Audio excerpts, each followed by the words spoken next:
கிறிஸ்துவுக்கு மிகவும் பிரியமானவர்களே, ஆண்டவராகிய இயேசுவின் நாமத்தில் உங்களை வாழ்த்துகிறேன். இந்த ஜூலை மாதம் 3ஆம் தேதி ஒரு மிக முக்கியமான காரியத்தை உங்களுடன் பகிர்ந்து கொள்ள விரும்புகிறேன்.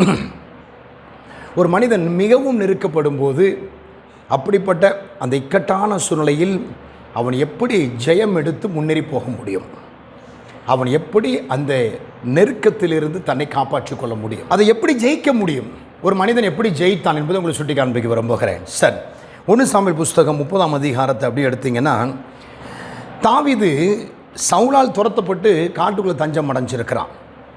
அப்படி தஞ்சம் அடைந்த அந்த தாவீதோடு ஒரு கூட்டம் இருக்கிறது. அந்த கூட்டம் எப்படிப்பட்ட கூட்டம் தெரியுமா? 1 சாமுவேல் புஸ்தகம் 22ஆம் அதிகாரம் இந்த 2 வசனத்தை வாசித்தீங்கன்னா, தாவீது அவ்விடத்தை விட்டு தப்பி அதுலாம் என்னும் கெவிக்கு போனான்.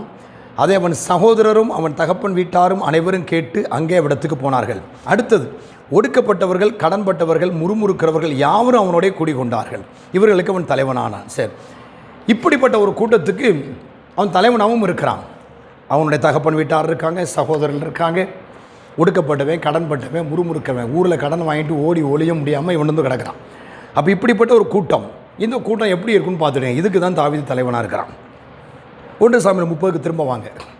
இப்போ தாவீதுடைய வேலை என்னென்னா, காட்டுக்குள்ளே இருக்கிற அவன் தன்னுடைய அந்த கூட்டத்தினரையும் வழி நடத்தி அவர்களுக்கு தேவையான ஆகாரத்துக்கும் வழி செய்ய வேண்டும்.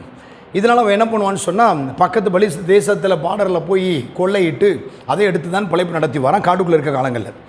அப்படி இருக்கும்போது பெலிஸ்தர் படைக்கு சாதகமாக இஸ்ரவேலுக்கு எதிராக யுத்தம் பண்ணுவதற்கு கூலி பேசி போகிறான். அப்படி பெலிஸ்த தேசத்துக்கு அவன் ஆயிஸ் ராஜாவுக்கு உதவியாகி போன போது, பெலிஸ்த தேசத்து பிரபுக்கள் தாவீதை அடையாளம் கண்டு, இவன் அல்லவா கோலியாத்தை வீழ்த்தினவன், சவுலுக்கு 1000 தாவீதுக்கு 16,000 என்று முறைமுறையாக இவனை குறித்தல்லவா பாடினார்கள், இப்படிப்பட்டவனை கூட வச்சா நமக்கெல்லாம் பிரச்சனைன்னு சொல்லி அந்த ஆகிஸ் ராஜாவோட பிரபுக்கள் சொன்ன உடனே ஆகிஸ் ராஜாவால் ஒன்றும் செய்ய முடியல. தாவீதை கூப்பிட்டு, நீ என் பார்வைக்கு அருமையானவன், என் பிரபுக்களின் பார்வைக்கல்ல, அதனால் நீ போயிருன்னு சொல்லி அனுப்பிட்டான். தாவீது அவனோட கூட இருக்கிறவங்க மீண்டும் தான் இருந்த பகுதிக்கு வராங்க. அவங்க எங்கே இருக்கிறாங்கன்னா, சிக்லாக்குன்னு ஒரு பகுதியில் அவங்க தங்கியிருந்தாங்க. அங்கே தான் தாவீதுடைய மனைவிமார், பிள்ளைகள், அவனோடு கூட இருந்த மனைவிமார், பிள்ளைகள் எல்லாம் அங்கே இருக்கிறாங்க. இப்போ அவங்க போன இடத்துல கூலியும் கிடைக்கல, வேலையும் கிடைக்கல. ஒரு 3 நாள் பிரயாணப்பட்டு சொந்த இடத்துக்கு வர்றாங்க. சொந்த இடத்துல வந்து பார்த்தா மிகப்பெரிய ஒரு அதிர்ச்சி காத்திருக்கிறது. ஏன்னா தாவீதுடைய மனைவிமார் பிள்ளைகளையும் அவனோடு கூட இருந்தவர்களுடைய மனைவிமார் பிள்ளைகளையும் அமலேக்கீர் சூறையாடிட்டு போயிட்டான். வேலைக்கு போன இடத்துல கூலியும் கிடைக்கல, ரொம்ப நெருக்கப்பட்டு வர்றாங்க, உடஞ்சி போய் வர்றாங்க. 3 நாள் பிரயாணம், களைப்பு. சரி, மனைவி பிள்ளைகளை பார்த்து ஒரு ஆறுதல் படலான்னு வந்தால் இப்போ அங்கே யாருமே இல்லை. இப்போது அவ்வளவருடைய இருதயம் உடைந்து கதறி அழுகிறாங்க. தாவீதும் அழுகிறான். வேதம் சொல்லுகிறது, அப்பொழுது தாவீதும் அவனோடு இருந்த ஜனங்களும் அழுகிறதற்கு அவர்களில் பலன் இல்லாமல் போக மட்டும் சத்தமிட்டு அழுதார்கள். தாவீதும் அழுகிறான், எல்லாரும் அழுகிறாங்க. இப்போ இப்படிப்பட்ட ஒரு நெருக்கம் பாருங்கள், எவ்வளோ ஒரு நெருக்கம் பாருங்களேன். எல்லாத்தையும் இழந்தாச்சு, மனைவி பிள்ளைங்க போயிடுச்சு. இப்போ புருஷர்கள் மாத்திரம் இருக்கிறாங்க. எல்லோரும் உட்காந்து ஒரு நாள் ஃபுல்லாக அழுது முடிச்சாச்சு. இப்போ தாவீதுக்கும் துயரம், இழப்பு, கூட இருக்கவங்களும் இழப்பு.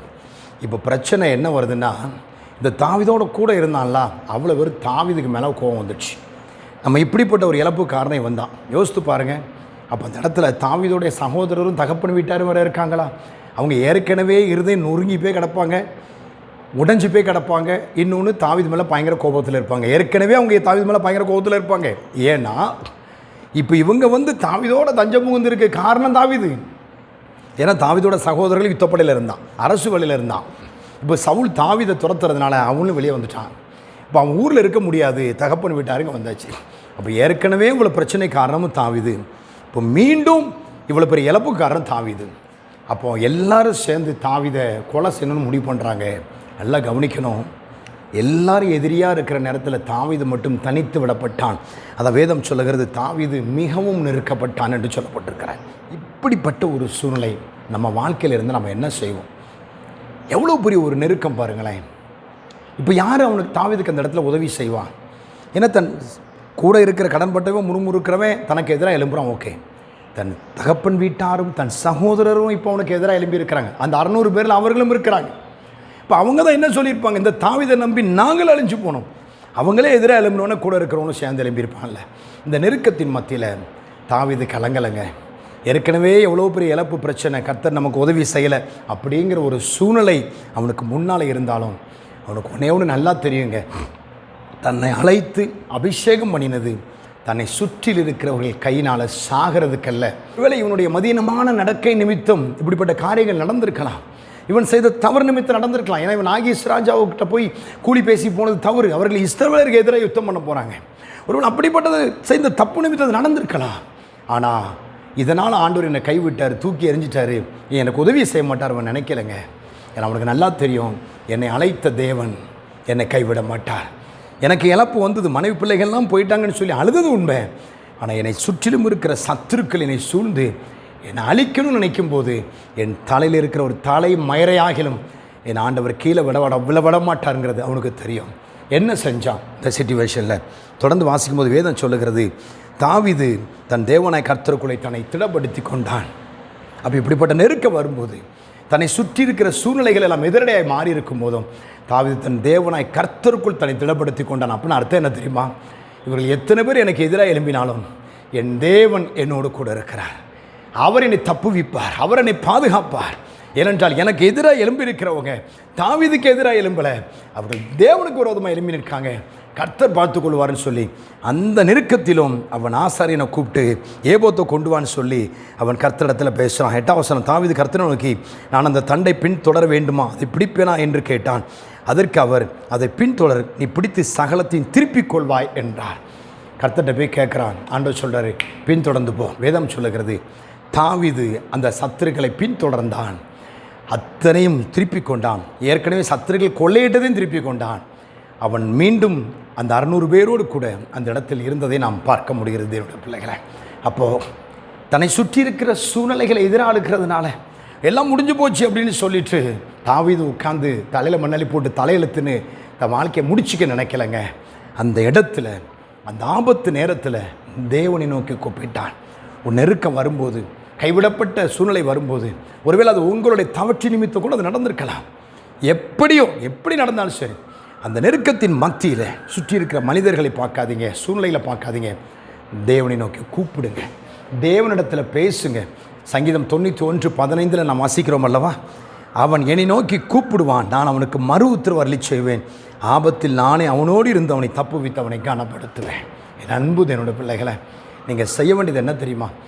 எவ்வளோ பெரிய ஒரு நெருக்கம் வந்தாலும், எவ்வளோ பெரிய பிரச்சனை உங்களை சூழ்ந்து கொண்டாலும், எவ்வளோ பெரிய இழப்பு வந்தாலும், எவ்வளோ பெரிய கடன் பிரச்சனை நிமித்தம் மிகப்பெரிய அவமானம், ஐயோ வாழவே முடியாதுங்கிற நிலைமை வந்தாலும், இன்றைக்கி விடிஞ்சா அவ்வளவுதான், நைட்டே செத்துற வேண்டிதான் அப்படிங்கிற ஒரு சிச்சுவேஷன் வந்தாலும் அதை கண்டு பயப்படாமல் அந்த சூழ்நிலையின் மத்தியில், எதிரையாக இருக்கிற சூழ்நிலையின் மத்தியில் உங்கள் தேவனாய் கர்த்தருக்குள் உங்களை திடப்படுத்தி கொள்ளுங்கள். அப்படி என்றால் இந்த பிரச்சனையெல்லாம் என்னை விட்டு, இந்த பிரச்சனை போராட்டங்கள் எல்லாம் நான் ஜெயிக்க எனக்கு பலன் தருவார், மேற்கொள்ள எனக்கு பலன் தருவார், என் தேவனால் இது முடியும் என்று சொல்லி நீங்கள் தேவனுக்குள் உங்களை திடப்படுத்தி கொள்ளுங்கள்.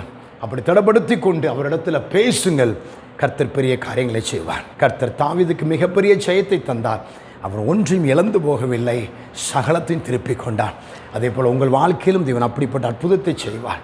சூழ்நிலை எதிரடையாக இருந்தாலும் அதை குறித்து கலங்காமல் உங்களை தேவனாய் கர்த்தருக்கு உங்களை திடப்படுத்தி கொண்டு உங்கள் பிரச்சனைகள் அவரிடத்தில் சொல்லுங்கள். நான் என்ன செய்ய வேண்டும் என்று அவரிடத்தில் கேளுங்கள். என் ஆண்டவர் நேர்த்தியாக உங்களை வழிகாட்டுவார், உங்களை ஜெயிக்க வைப்பார். நிச்சயமாய் நீங்கள் வெட்கப்பட்ட இடத்துல தலை நிமிர்ந்து நிற்பீர்கள். பிரைஸ்லாம். நிச்சயமாக அந்த வார்த்தை உங்களுக்கு மிகுந்த பிரயோஜனமாக இருந்திருக்கும் என்று நினைக்கிறேன். தொடர்ந்து உங்களுக்கு ஜெபிக்கிறேன். அதை ஆசீர்வதிப்பார். தேங்க்யூ.